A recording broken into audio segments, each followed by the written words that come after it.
Shalom, renungan hari ini, warisan terbaik. Bacaan Alkitab terambil di dalam Yosua pasal 4 ayat 23-24. Beginilah firman Tuhan. Sebab Tuhan Allahmu telah mengeringkan di depan kamu air sungai Yordan, sampai kamu dapat menyeberang seperti yang telah dilakukan Tuhan Allahmu dengan laut Teberau yang telah dikeringkannya di depan kita, sampai kita dapat menyeberang, supaya semua bangsa di bumi tahu bahwa kuat tangan Tuhan, dan supaya mereka selalu takut kepada Tuhan Allahmu. Saudaraku yang terkasih, di dalam nama Tuhan berbicara tentang warisan bukanlah sesuatu hal yang asing bagi kita untuk mendengarkan. Karena seringkali orang tua memberikan warisan kepada anak-anaknya. Hal ini bisa berupa uang, bisa juga berupa harta yang sangat berarti, atau warisan yang tidak kalah penting juga adalah nasihat-nasihat dari orang tua.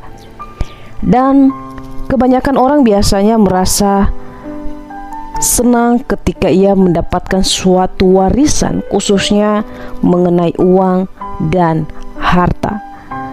Tetapi dalam bagian yang kita baca hari ini berbicara bagaimana Tuhan memberikan satu warisan, bukan hanya berupa uang atau harta benda, tetapi melalui setiap firman yang Tuhan sampaikan kepada Yosua dan orang Israel.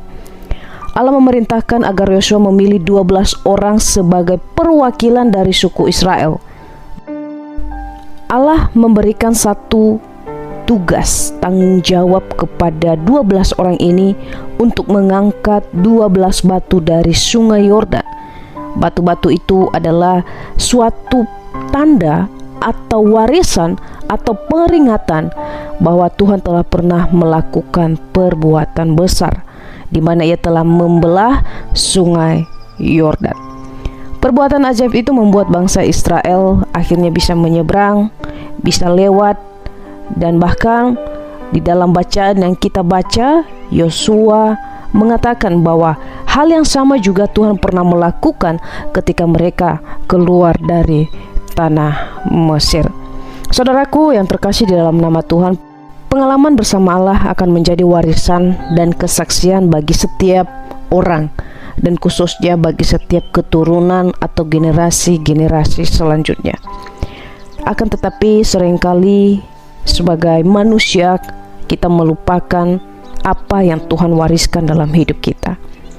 Kita kerap tidak melihat pekerjaan-pekerjaan yang Tuhan lakukan. Bahkan banyak orang tua tidak lagi mewariskan harta karun ini. Harta karun yang sesungguhnya Tuhan wariskan kepada kita tidak lain adalah firman Tuhan itu sendiri.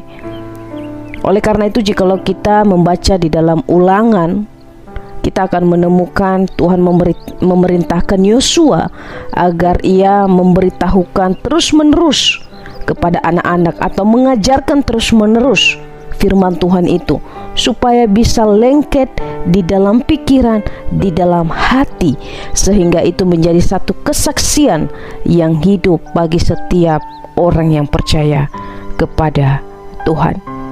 Inilah warisan terbesar yang harus kita pegang dan pertahankan. Warisan yang bukan hanya menyelamatkan kita di dunia ini, tetapi warisan yang akan membawa kita kepada kehidupan yang kekal.